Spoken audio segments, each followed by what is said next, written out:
तो आज की इस वीडियो में हम लोग पढ़ने वाले हैं आईए रिचर्ड्स का वेरी इंपॉर्टेंट कॉन्सेप्ट के बारे में, 4 काइंड्स ऑफ मीनिंग।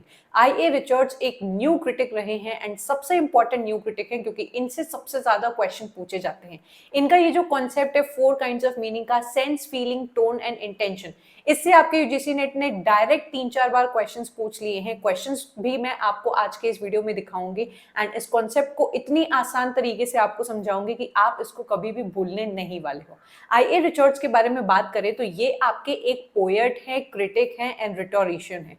रिटोरिशियन एक वो इंसान होता है जो आपकी लैंग्वेज कैसे काम करती है उसके ऊपर बहुत ही ज्यादा स्पेशलिटी होती है उसकी। वो देखता है कि किस तरीके से लैंग्वेज आपके लोगों को परसुएट कर सकती है, अपने वश में कर सकती है।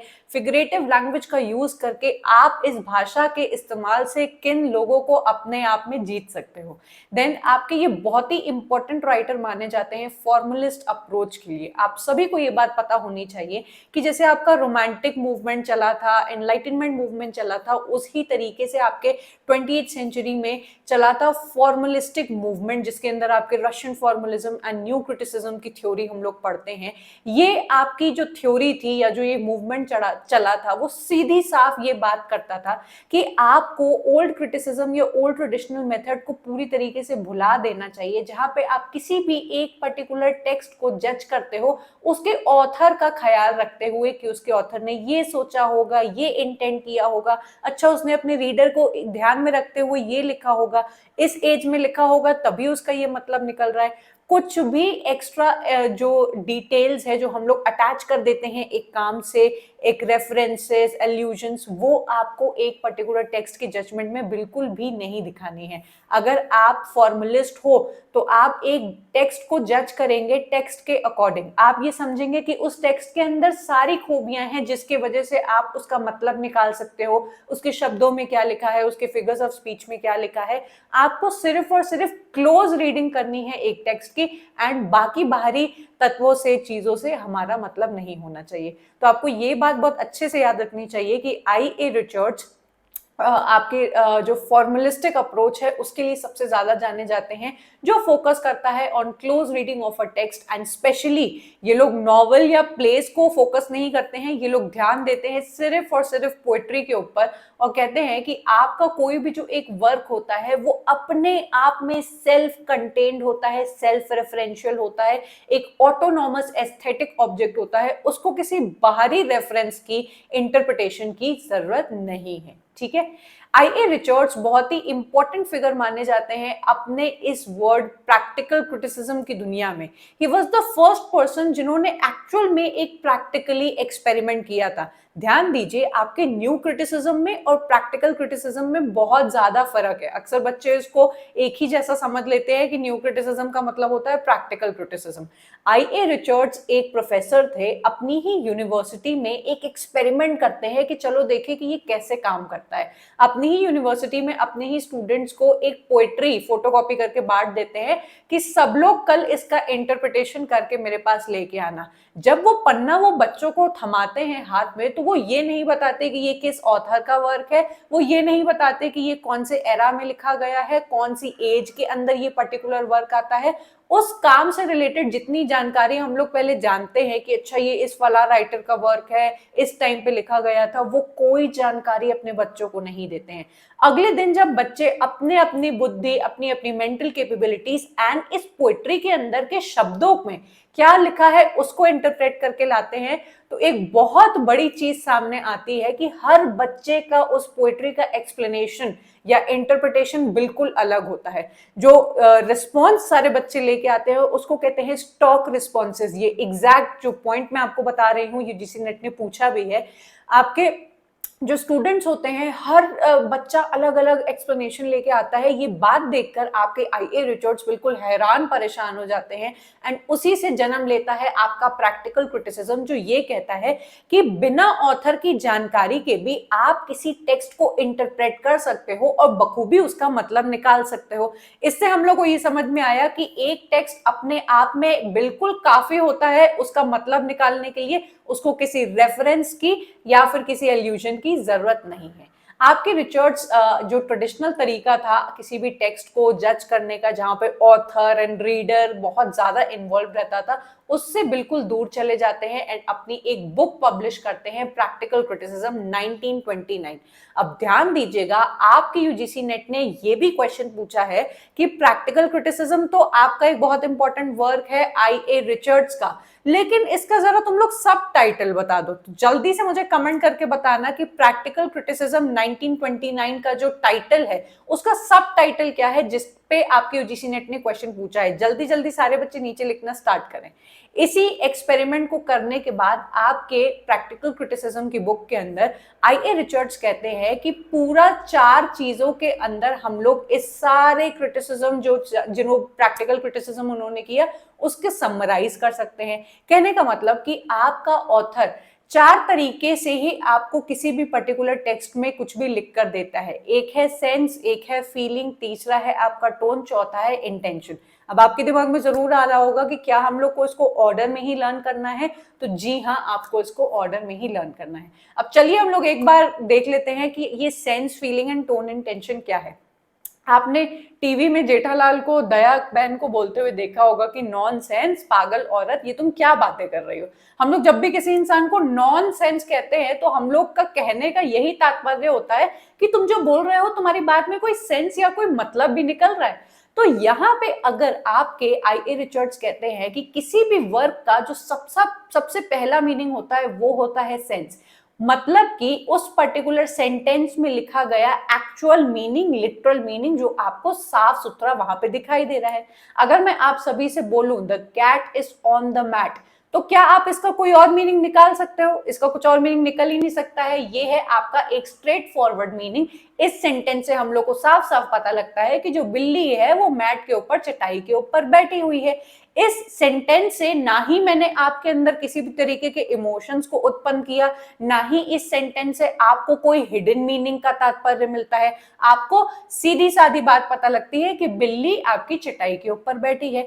तो ये जो आपका पॉइंट है सेंस, वो आपके ऑथर्स जब अपने वर्क में सेंसफुल सेंटेंसेस लिखते हैं तो उनका डेनोटेटिव मीनिंग होता है कि आप उसका सरफेस लिटरल मीनिंग जाने। इसी से ही दूसरा आता है आपका फीलिंग।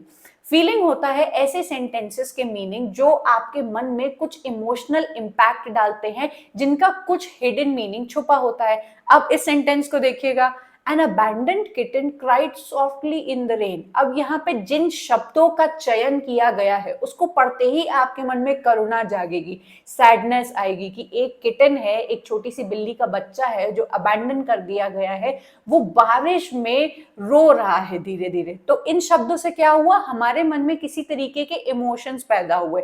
किसी के भी मन में कैसे भी इमोशंस पैदा हो सकते हैं, एम्पैथी के, सैडनेस के, या फिर किसी भी चीज के। तो इस चीज को हम लोग बोलते हैं फीलिंग। ये कुछ ऐसे सेंटेंसेस होते हैं जो आपके ऑथर्स जानबूझ के अपने वर्क में डालते हैं, अपने वर्क को फील देने के लिए। इसी के तुरंत बाद आता है आपका टोन। अब टोन तो मुझे आपको समझाने की बिल्कुल जरूरत है ही नहीं। हमारी मम्मी हमसे कब गुस्सा है, कब खुश है एंड कब वो ताने मार रही हैं, वो हम लोगों को उनकी बात करने की टोन से पता लग जाता है। सारे बच्चे इस बात से अग्री करेंगे। तो जब आपके आई ए रिचर्ड्स कहते हैं कि कोई भी ऑथर टोन का इस्तेमाल करता है तो वो शो करता है उसका एटीट्यूड, अपने स्पीकर के टुवर्ड्स उसका क्या एटीट्यूड है वो आपको उस ऑथर की टोन से पता चल जाएगा। अब इस सेंटेंस को देखिए, I can't believe you did that. अब मैं इसी सेंटेंस को 3 अलग अलग तरीके से बोल के दिखाऊंगी जिससे आप समझेंगे कि मैं किस टाइप के मेरा क्या एटीट्यूड है उस स्पीकर के टुवर्ड्स। अगर मैं किसी इंसान से बोलती हूँ I can't believe you did that, तो यहाँ मेरा गुस्सा शो हो रहा है। देन अगर मैं इसको बोलूँ I can't believe you did that, तो ये मैं बहुत डिसअपॉइंटेड हूँ उस इंसान से। और फिर अगर मैं ऐसे बोलूँ I can't believe you did that, तो आपको पता चलेगा कि ये इंसान सरकास्टिक, व्यंग्य भरा होने की कोशिश कर रहा है। एक ही सेंटेंस को अगर आप टोन बदल देते हो तो वो अलग अलग हो जाता है। इसका बेस्ट एग्जांपल तो आपके पीके ने भी दिया हुआ है, पीके वाली मूवी के अंदर। जब वो कहता है कि कोई गुस्सा है तो वो आंखें बड़ी करके बोलता है अच्छा, एंड कभी अगर उसको कोई बात नहीं समझ में आती है तो बोलता है अच्छा। तो टोन से आप लोग पता लगा सकते हैं कि ऑथर उस पॉइंट पे क्या बोलने की कोशिश कर रहा है। देन लास्ट में आता है आपका इंटेंशन। भाई मैं आपको ये जो एग्जांपल्स देती हूँ आसान आसान, क्या एक कॉमेडी का माहौल बनाने के लिए थोड़ी ना देती हूँ। मेरा इंटेंशन पीछे का क्या है कि बच्चों को ये कठिन कठिन थ्योरीज बहुत ही आसान भाषा में और रिलेटेबल एग्जांपल्स की तरह समझ में आ जाए। जैसे दुनिया में उनको पढ़ाई बहुत ही बर्डन सम एंड डरा डरा के कराई जाती है, मेरी ये टेक्निक रहती है एंड कोशिश रहती है कि बच्चों को वही चीज बहुत ही आसान तरीके से समझ में आए एग्जाम्पल्स का यूज करके, ताकि वो जीवन में कभी भी इसको भूले नहीं और पढ़ाई भी उनको इतनी कठिन ना लगे। तो मेरे ये एग्जाम्पल्स देने के पीछे का उद्देश्य क्या है, इंटेंशन क्या है, ऑब्जेक्टिव क्या है, वही चीज आपके आई.ए. रिचर्ड्स कहते हैं कि इंटेंशन होता है द पर्पस और ऑब्जेक्टिव बिहाइंड द कम्युनिकेशन। भाई नेता जो हमारे होते हैं इतनी मीठी मीठी बातें करते हैं हमारे स्पीच में आके, लोगों के सामने आके, उसका क्या इंटेंशन होता है। जैसे कि चलो छोड़ो अभी, फिर फालतू में इस छोटे से मेरे चैनल में कंट्रोवर्सी हो जाएगी। तो इंटेंशन है आपका जिससे आपको पता लगता है कि उसकी जो बातें हैं उसके पीछे उसका उद्देश्य क्या है। तो ये sense, feeling, tone and intention साथ मिलके बन जाते हैं आपके 4 टाइप्स ऑफ मीनिंग। अब हम लोग जरा क्वेश्चन भी करते हैं और देखते हैं कि जरा यूजीसी नेट ने देखे इससे कैसे क्वेश्चन पूछे हैं। पहला क्वेश्चन आपके सामने है जो इतना बड़ा आपको पैराग्राफ दिया हुआ है, इसको देखते ही सबसे पहले तो बच्चा कंफ्यूज हो जाएगा, वो डर जाएगा कि हे भगवान क्या पूछ लिया गया है। लेकिन बड़े क्वेश्चन को देख के आपको कंफ्यूज नहीं होना है, डरना नहीं है, आपको पढ़ना है, आपका आंसर वही है। In his practical criticism, I.A. Richards suggests that there are several kinds of meaning and that the total meaning is a blend of contributory meanings which are of different types. He identified 4 kinds of meaning, or the total meaning of a word depends upon 4 factors. Choose the right combination. मैंने आपको कहा ना कि आपको वो exact order learn करना पड़ेगा जिससे आपका आंसर निकल के आएगा sense, feeling, tone and intention. तो इजी था, कभी भी बड़े क्वेश्चन या बड़े पैराग्राफ को देख के डर नहीं जाना, अगर पढ़ाई सही से करके गए हो तो आंसर आपका वही मिलेगा। दूसरा क्वेश्चन, आई.ए. रिचर्ड्स के practical criticism 1929 inaugurated a new phase in the history of English critical thought. What was its book subtitle? मैंने जो आपसे क्वेश्चन पूछा वो तो यहीं पे है। देखो कि आपके यूजीसी नेट ने कैसे क्वेश्चन पूछा है। हम लोग अक्सर क्या करते हैं कि मेजर वर्क को करेंगे, उसके अंदर क्या लिखा है उसमें बिल्कुल घुस जाएंगे, लेकिन उसकी बाकी डिटेल्स को हम लोग मिस कर देंगे। और ये किसी बच्चे की भी गलती नहीं है कि वो कैसे ये पता लगाए कि अच्छा मुझे इस पर्टिकुलर बुक का सबटाइटल भी लर्न करना है। ये आपको पता लगता है क्वेश्चंस लगाने से। अगर आप क्वेश्चंस लगाओगे तो आप ऑलरेडी 50% उस बच्चे से आगे हो जाओगे जो क्वेश्चंस नहीं लगाता है या बिल्कुल आखिरी के लिए छोड़ देता है। तो इन्हीं क्वेश्चंस के जरिए आपको पता लगता है कि आजकल के ट्रेंड के अकॉर्डिंग आपसे पूछा क्या जा रहा है। जैसे इस क्वेश्चन ने हमें दिखाया कि इस इंपॉर्टेंट बुक की हमें सब टाइटल भी लर्न करनी है। अगर आपको इसी तरीके से पढ़ना अच्छा लगता है तो आप हमारा फुल लिटरेरी कोर्स ट्राई करें, जहां पे 90+ लेक्चर्स के थ्रू मैंने पूरा कोर्स आपके सामने एक बहुत ही स्ट्रक्चर्ड एंड एक बहुत ही इजी वे में आपको एक एक कठिन थ्योरी को पढ़ाया है। सारे क्वेश्चंस को भी एक एक करके आपको इसी तरह एक्सप्लेन किया है ताकि लिटरेरी थ्योरी की आपकी जो जर्नी है, जो इंटरनेट पे इतना कठिन बना के दिखाया जाता है, वो आसान हो जाए। नीचे डिस्क्रिप्शन में लिंक दिया हुआ है, जरूर से जाके फ्री क्लासेस अवेल करें, जिसको यूज करने के बाद आपको एक सेटिस्फैक्शन मिले कि हाँ मुझे ये कोर्स लेना चाहिए या नहीं। इसके बाद आपके इस पर्टिकुलर चैनल पे या फिर हमारे इस वेबसाइट पे आपको और भी मेरे पेड कोर्सेस मिल जाएंगे। यहाँ पे आपको मेरे पीवाईक्यू टेस्ट सीरीज भी मिल जाएगी, जहां पे आपको year and section wise both segregated questions देखने को मिलेंगे। अगर आप चाहते हो कि आप क्वेश्चंस को ईयर वाइज ना लगा के बिल्कुल अलग अलग छटे हुए क्वेश्चंस को लगाओ कि इस टॉपिक के सिर्फ इतने ही क्वेश्चंस आपके सामने आए, तो इस पीवाईक्यू टेस्ट सीरीज के अंदर आपको वो सभी चीजें अवेलेबल होंगी। आपको मेरे साथ जुड़े रहना है मेरे इस यूट्यूब चैनल के जरिए, जहां पे आपको फ्री में इतना अच्छा कंटेंट और अच्छी इंफॉर्मेशन मिलती है।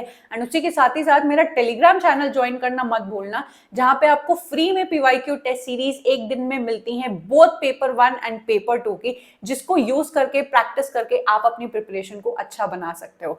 कोर्स से रिलेटेड अगर आपको कोई भी जानकारी चाहिए तो आप हमें इस नंबर पे मैसेज कर सकते हैं एंड हम आपको डायरेक्ट लिंक भेज देंगे। अगर ये वीडियो आपको अच्छा लगा तो जरूर से लाइक करना, एंड इसी टॉपिक की तरह आप कौन सा नया टॉपिक इन शॉर्ट और इजी तरीके से पढ़ना चाहते हो उसको जरूर से कमेंट करके जाना, ताकि मैं उस पर्टिकुलर टॉपिक को प्रिपेयर करके आपके सामने ला सकूं। So I am going to take your leave, I am going to meet you up next in yet another video. Bye and take care.